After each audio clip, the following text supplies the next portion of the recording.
Folks, we want to pull this fifth gear off here. A couple things we should notice. One, this fancy clip right here. And you can try to use snap ring pliers and all kinds of crap, but to me it doesn't work real well. It works pretty well. Are these here? We're kind of open them up so they just catch, so make sure you get to see what that looks like. They're just catching the end of the ring there, just like that there. Next thing, I'll use my magician's shirt here. I'm going to do this. I'm going to kind of use my body, pop it off like that, and I'm going to find it here in the magician's shirt.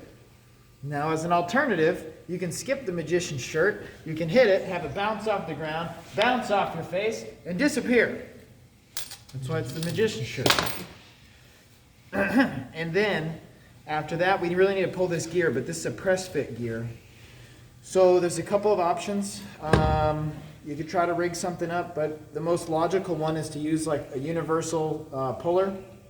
And basically you're going to put the cone tip on the puller because this has a little tapered seat here. So put that in and say, yeah, you know what? That looks like that'll work pretty well right there.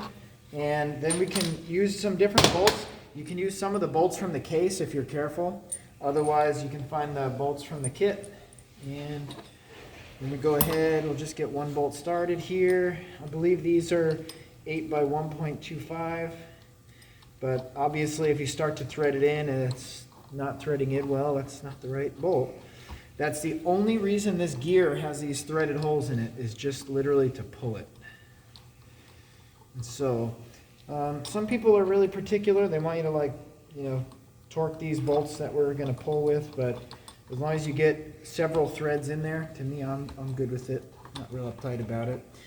And then we're going to start to turn this, and it's pretty tight right there, so I'm going to make a plan. We could try to do something like this, but it's probably better to do it by hand, because that way we can feel what's happening.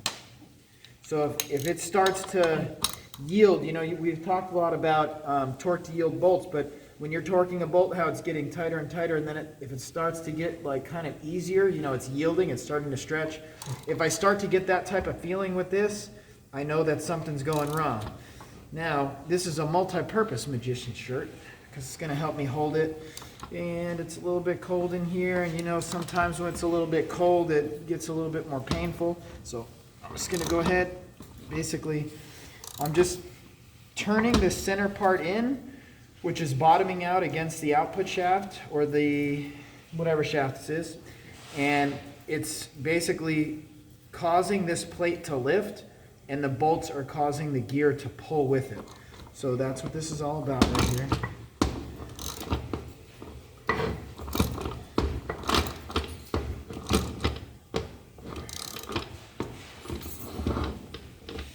And so just a bit at a time here.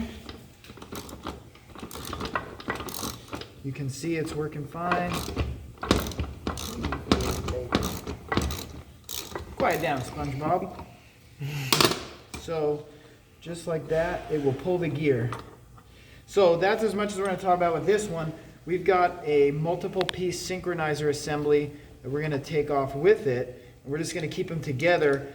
And I think I already made a video on how to assemble these synchronizers, but if I didn't, we'll make another video. So that's how you get that fifth gear off this E350.